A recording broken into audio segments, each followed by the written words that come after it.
Hello and welcome to Groovecast, the podcast for the rhythm section with me, Ashley Walker. And me, Charlie Smith. And today we're going to kind of do a bit of a catch-up episode because I think it's been, I don't know how many months since we last recorded. Actually, Yeah, it's together recorded. Been a few. Must have been, at least 4 months now, I think.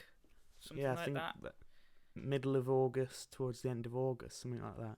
Yeah, and then as you may have seen, we had December off this year. Didn't release an episode, which is unlike us.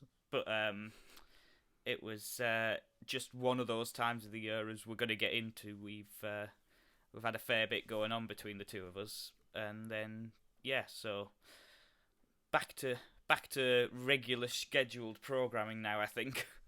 Yeah, I was going to slip in the most wonderful time of the year thing, but just trying to get a couple of cheesy things in early on. Yes, for a nice bit of post-Christmas cheer.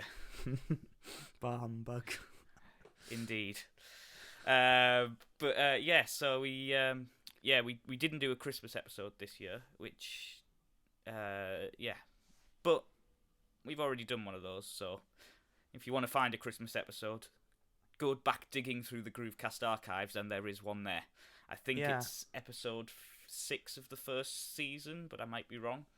Yeah, and I think we talk about some little funny gig stories and our favourite groovy Christmas tracks, which I don't think has really changed in that year. No, I don't think so. I think I'm sick of hearing a lot of them now, because I've been sat in a theatre where they've been played every day for the past 2 months, so I think I'm kind of done with Christmas for another year now. But it was that was a fun episode to do. But didn't need repeating this year. Yeah, I think it's kind of a little bit of a good. I don't know. We were kind of thinking about doing a catch-up episode, and as you say, what we've kind of been up to since our last recording. Yeah, I think a lot has gone on. Yeah, and obviously you've been in Pantoland for the past, what is it, over a month? Feels like a lifetime, but yeah, I think it's about the last 5.5, 6 weeks. Obviously, by the time this goes out, that'll be all finished, wrapped up, and done. 7.5 weeks gone in an eternity, which is easy for me to say. But yeah, so that's all wrapped up, and then obviously for yourself, you've had a bit of a busy December in a different kind of way. Yeah, as we'll mention, and as you might have seen on social media and stuff on the Groovecast page, I've been off. Part of the reason why we haven't recorded since August isn't just because we hate each other. It's because that's partly true. It's because both of our busy schedules, and I was off cruising again. And I've mentioned this why. Oh, that's why. I've forgotten what I was going to say. I sort of sidetracked myself by saying I hate you, and then that I kind of winded myself right there. Oh, well, it's easy done. But back on track. So how, tell us about where you've been over the past couple of months, because looking at some of the stuff you've put up, and obviously talking to you about your itinerary, I don't think there's many places you haven't been around.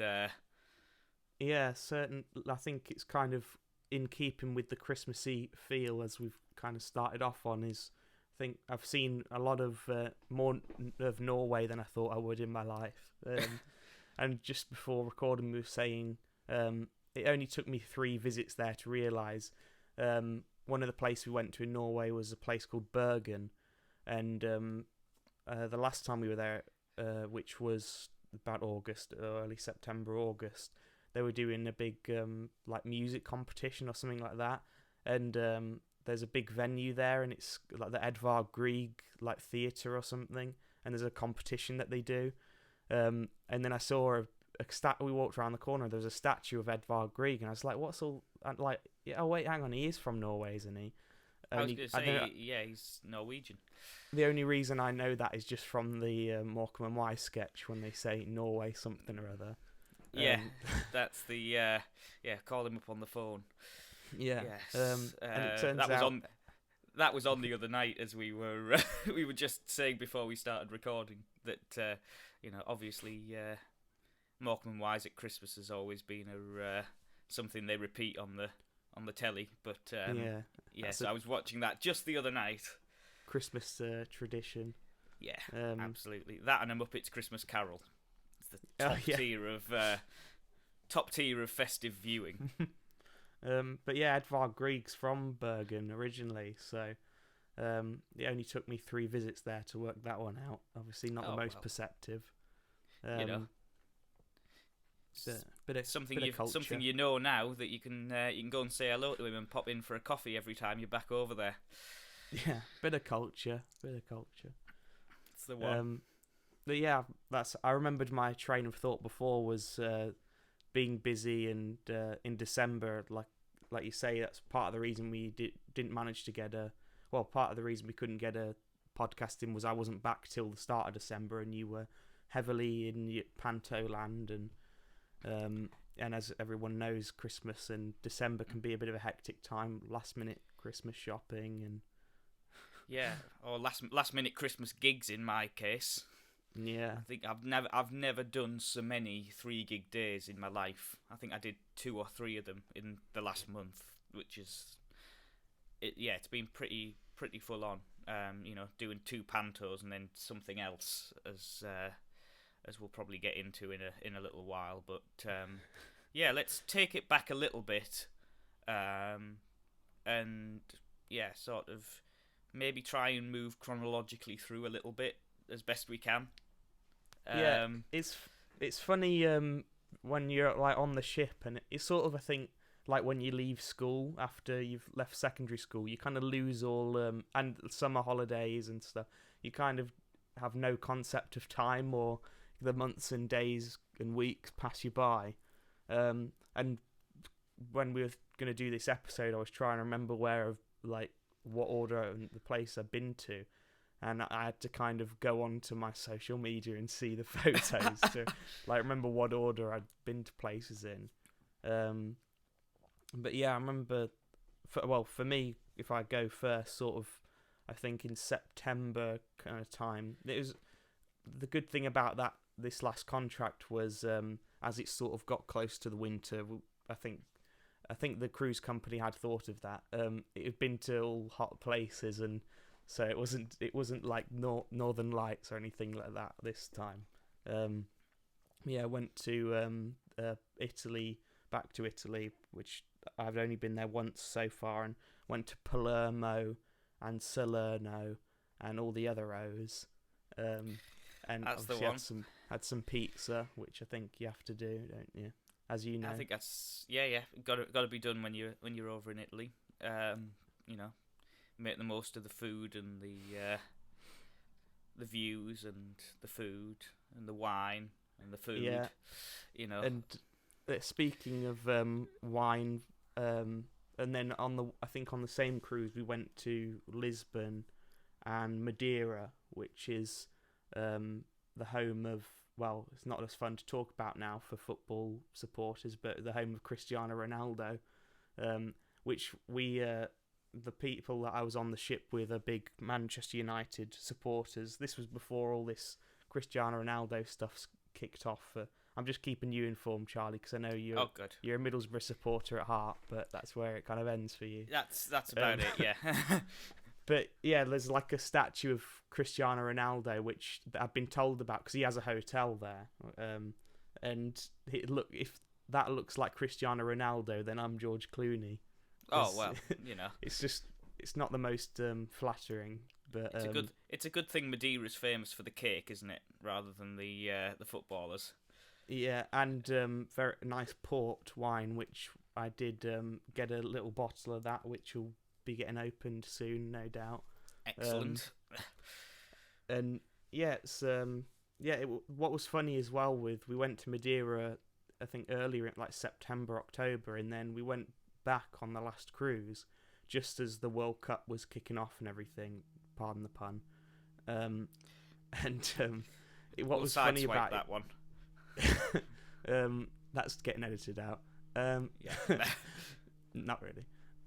Yeah, like with it being a winter World Cup, which is like a first football sport, is a bit weird. It was what was really weird was we were watching the game in Madeira, the first game I think in Madeira, like in the warmth and everything. It was like really, very strange. Like watching that it's a winter World Cup and it just felt like the summer, like usual. Well, I mean, you're used to watching the World Cup in Skegness in the rain in peak summer, so, swings and roundabouts. Yeah, exactly. But what were your that's sort of, I think that's kind of my first month or so after August. What was you got any sort of highlights and stuff from in your chronological order? Sort of, yeah, I mean, sort of the first thing I was going to go back onto as a first kind of highlight, which was I had a little holiday in London in October, which holidaying's not something that comes really naturally to me. I tend to prefer working a little bit, but I went down to London to see a few old friends from music college and potter around drum shops, which was good fun. I did a lot of that. But I ended up going and sitting in the West End with Neil Wilkinson on the Drifter's Girl, literally the day before it shut, the day before it finished its run. I got to go and sit in with him, which was, I mean, it was as last minute as it could have been. I just happened to have that night became free, and I thought, I'll go and see a West End show. And I wanted to go and see the Drifter's Girl more so because of the band than anything else, because the band on that show was just an absolute bunch of London's heavyweights. Some of whom I've seen a few times before, some of whom I hadn't met up until that point. But there was some really, really great players in the band. Obviously Neil on drums, Adam Goldsmith on guitar, and Phil Mulford on bass. I just happened to drop Neil a message because we've met a few times before, and just see if he was around before the show for or after the show for a quick drink, quick coffee, and that turned into me going and sitting in with him, and it was a real pleasure to go and sit and watch those guys doing what they do. It was a great. For those who probably won't know that show, the band's all on stage behind a cloth, and then they're revealed for the last 5 minutes or so of the show. But it's unlike a lot of West End gigs. It's all the band are all live, in the sense of there's no DIs, no amp simulators. Everyone's got real amps, real cabs. The drums aren't in a box. There's no screens or anything, no perspex. So everything is really, live sounding. It doesn't sound like the drummer's 3 floors below everybody else in his little booth, and everyone's remote or anything. Everyone was together.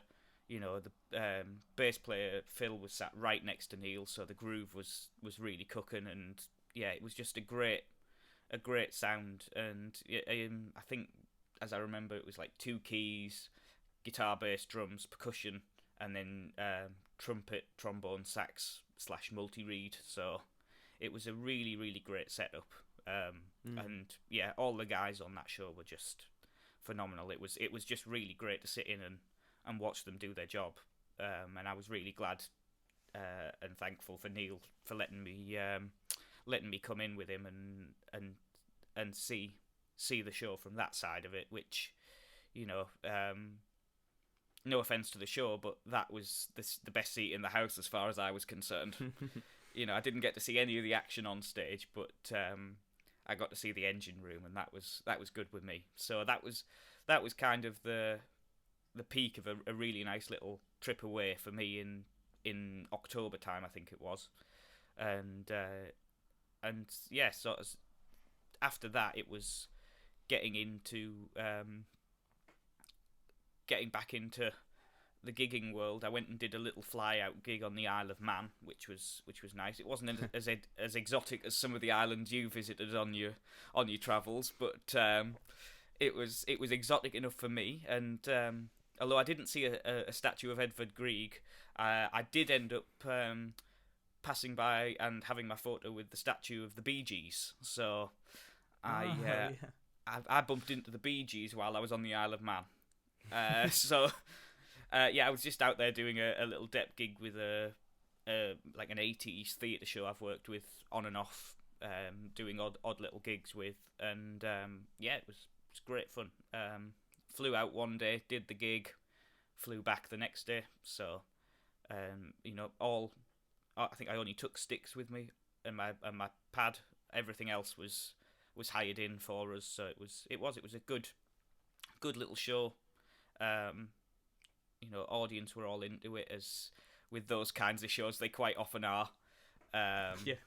And that was a good little gig to do, and things like that where you hop off and go and explore somewhere you've never been are always kind of nice gigs, especially when you haven't got a 9-hour drive to get to them, like some of the places, especially down in the south. That was a good little sort of mini trip away, work-wise, and that sort of, I think that wraps up most of October for me. So I'll bounce it back over to you for wherever you travel to next. More history lessons. That's the one. Yeah. The next one I've got was you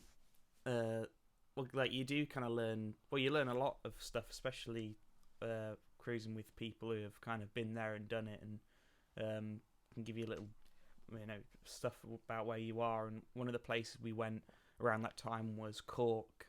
I think we did around the British Isles cruise, and we saw where just outside of Cork there's a smaller town where the Titanic went, I think either after Southampton or before. Obviously I wasn't listening that much. I've got pictures of all of it anyway, just to remind me. But it's very interesting. History, and obviously a pint of Guinness there waiting as well, which is always a bonus. That's the one. And then I think around that time as well, start of October, I managed to get my sister on the cruise for about a week, and which was just a very short cruise across the channel to Rotterdam and Amsterdam, and Blankenberg, which is in Belgium, which was great because going into sort of I'd never been to those were all new ports for me, and going into Amsterdam from where the ship was like a bit of a trek really, and you had to get public transport, and it was something I never would have done if I was just by myself getting off, because it was they were all kind of a bit rainy days, but we managed to navigate very successfully the transport getting in, and had a great day. And then I just kept saying, whatever happens, I think it was about half an hour, 40 minutes from the ship. So I was like, worst case scenario, and also taxis are really expensive in, I think, the Netherlands in general, but especially around Amsterdam, as you'd imagine, I suppose. And I just said, worst case scenario, if we have to get back, then, and we've messed up the public transport, we'll just get an Uber or we'll get a taxi, and we'll just bite the bullet and pay whatever it is. And literally that's exactly what happened. We left enough time to, the ship wasn't leaving, but I had to be back for a certain time to get ready to play before the ship left, and obviously get dressed and everything.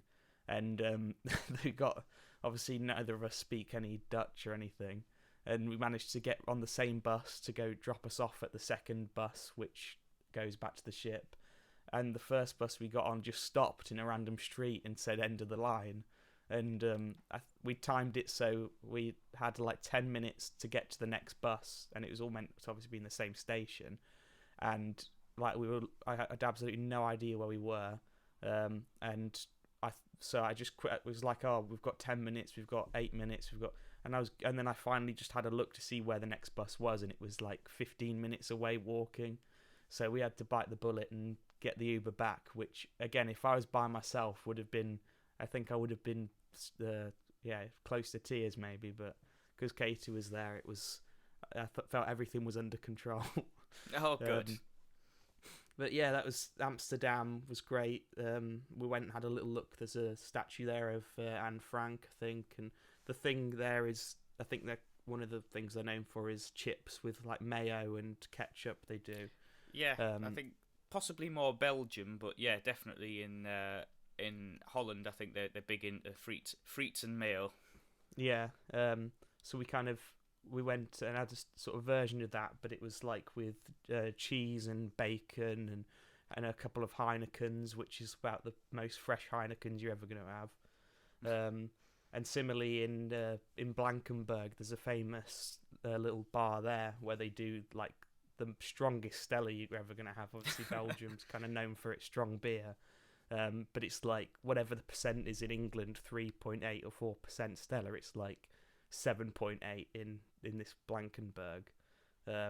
So it was just, trying new things, and it was really cool. And I think on that same cruise, a guy I'd worked with before, Ray Lewis, came on, which was really funny because I was meant to be doing a gig with him in September before obviously the cruise happened, and then he was on just shortly after that gig, and I've only worked with him a couple of times, so I wasn't sure he'd remember me, but like at first he's like, Ash baby, and he's like, who do I need to talk to get you guys to play for me? The captain, man? Do I get the captain?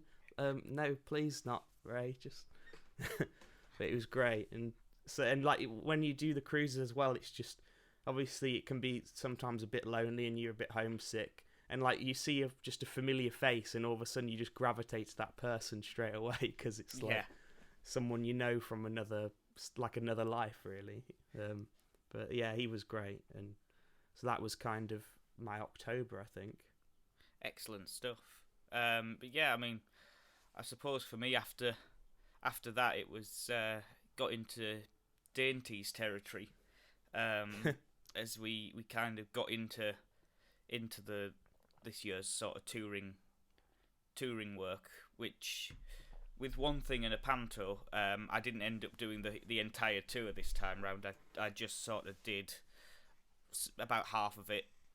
There was a week or so's worth right way down in the south that I couldn't make work. So I did sort of the first part of the tour and the last part of the tour, and not the middle bit. So I sort of bookended it. But we had some really good gigs. We did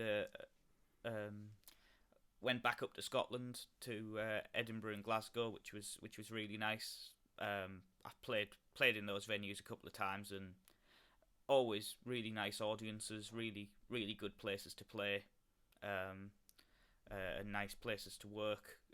So yeah, they were good. And then Liverpool, playing at the Philharmonic music room, which I'd played in the big room at the Philharmonic before, with the theatre show I work on, but I hadn't played the smaller room. But it was a really really nice sounding room. Some of those sort of smaller concert rooms can sometimes be either too lively or too dead, but the Philharmonic it was a really nice sound.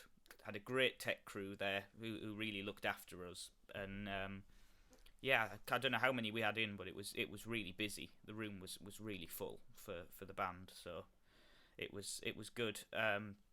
But yeah, I think that was sort of the first half of it. We did a couple of sort of intimate small shows in North Shields, at a little venue up there, which was good, and we got the original Dainties bass player Anth was joining us for a couple of for a select few of the shows on the tour, because he's just getting back to work after a little period of ill health over the past couple of years. So it was great to have him on the road with us a little bit.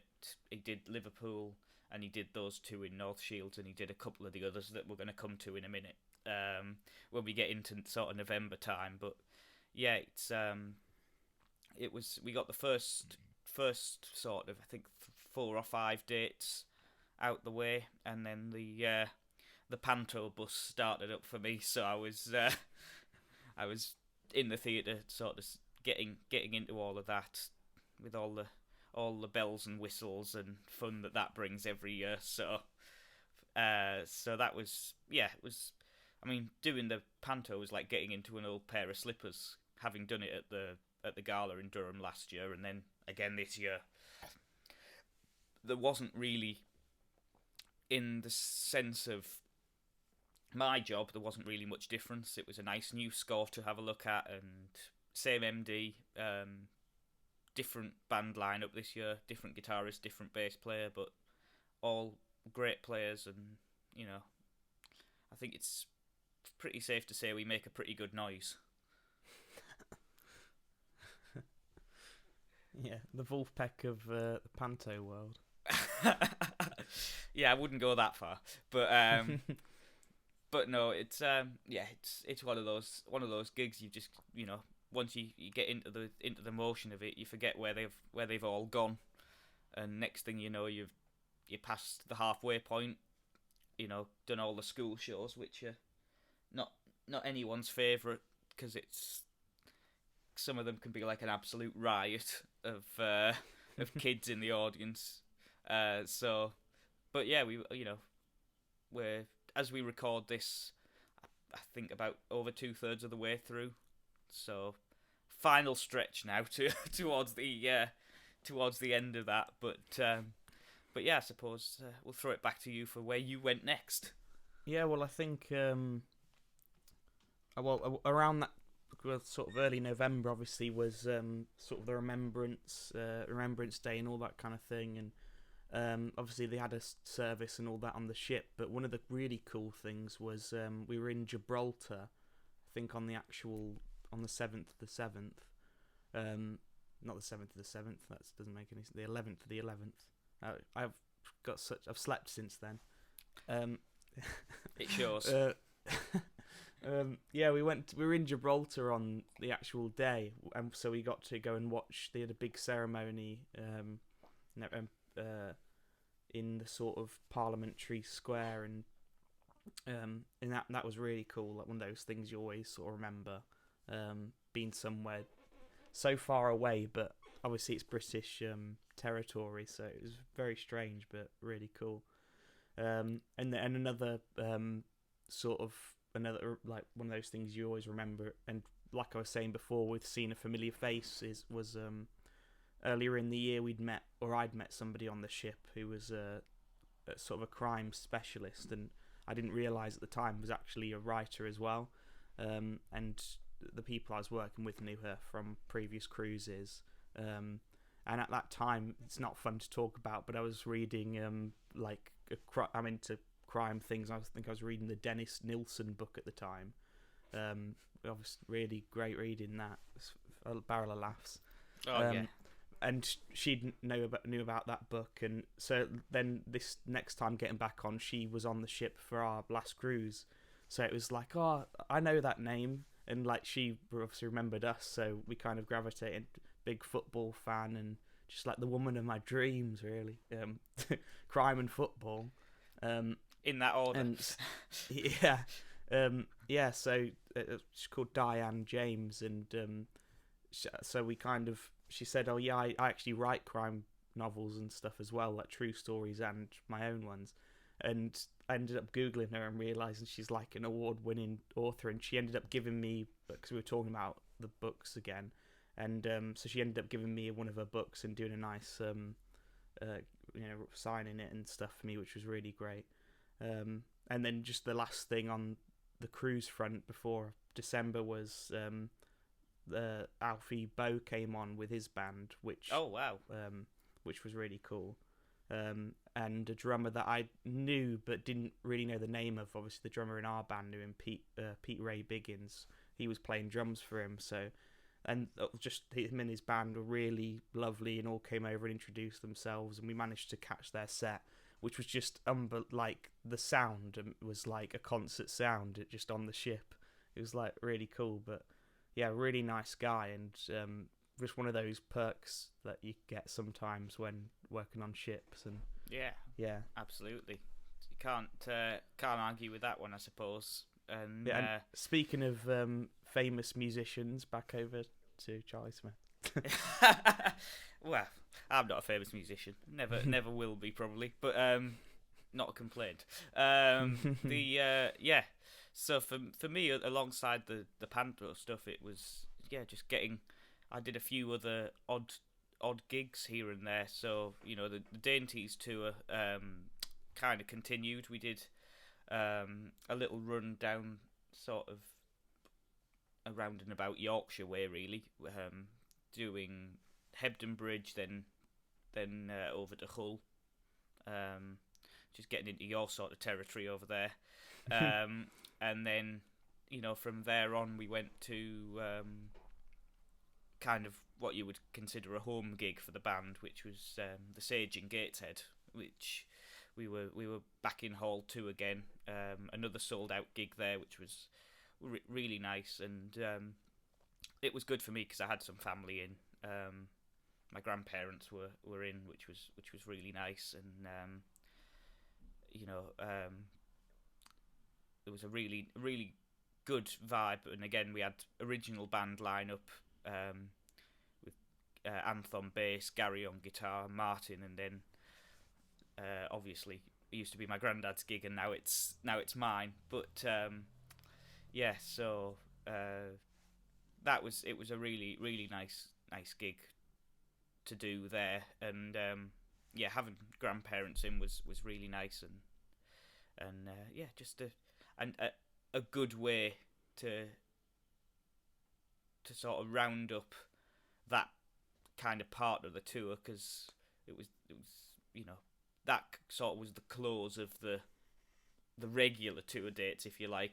We had one more pretty special one to come, which was at the 229 venue in Great Portland Street in London, which was it was an excellent gig for many reasons.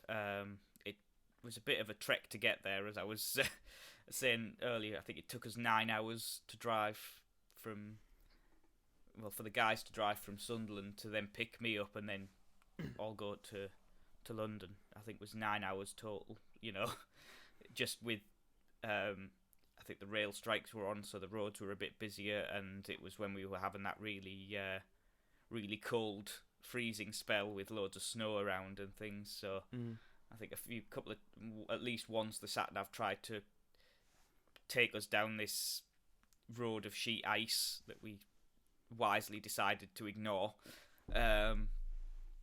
We ignored the sat nav on that one, and finally we got to the gig, albeit 2 hours late for getting in, even though we'd left ourselves plenty of time, so we thought.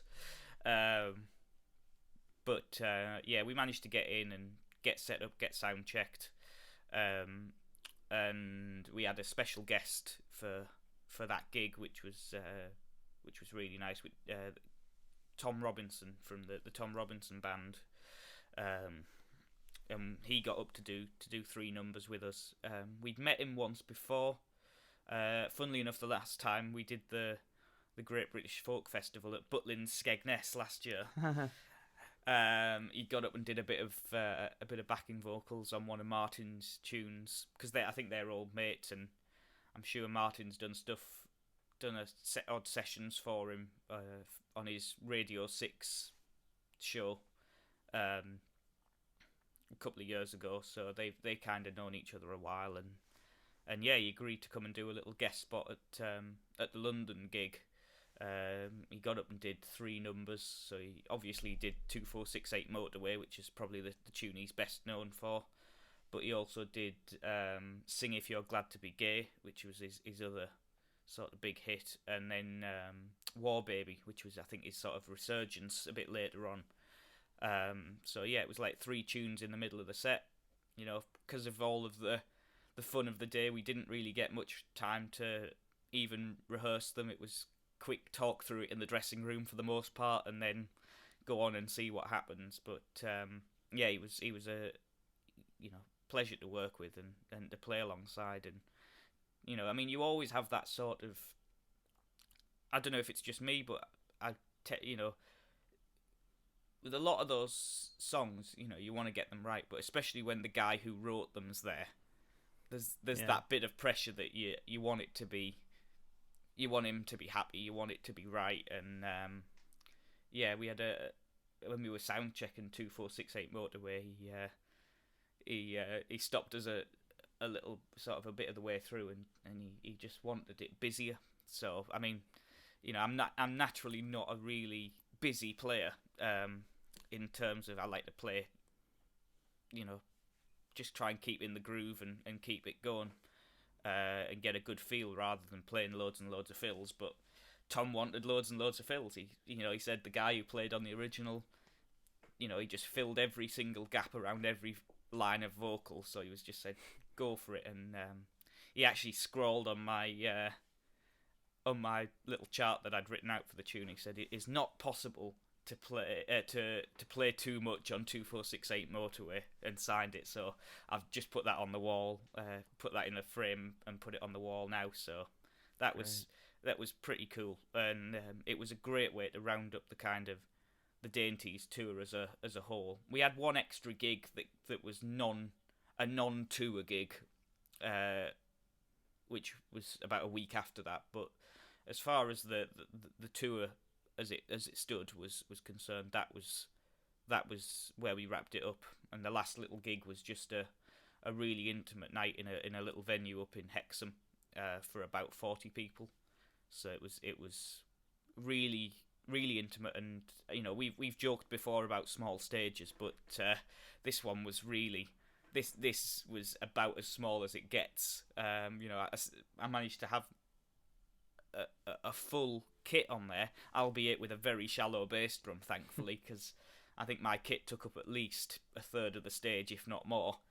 And it was pretty tight up there, but we had a really good gig, and it was a good way to round off a year of Dainties work again. And I think there's hopefully some more stuff to come in for the new year, and the upcoming albums still being worked on, so that hopefully will be out at some point in 2023. I'm not sure when, but as you can see, I'm not at all plugging the band today. Yeah, very nice. Not one chance of that happening on here. I think as well, if you want to see any photos of some of the stuff we've talked about, and from the last few months, you can go on the Groovecast page, and you've uploaded, like you were saying, you've uploaded that signed thing as well, haven't you? Yeah, so either on our personal, Instagrams and all of that, or on the Groovecast one, I think we'll probably put up a few highlights with this episode. We'll throw a few of our own little highlights up to sort of add to the episode, so you can have a little look as well, and just see where we've been at. Yeah, and I think with that we'll wrap up this episode of Groovecast, and until next time, we'll see you.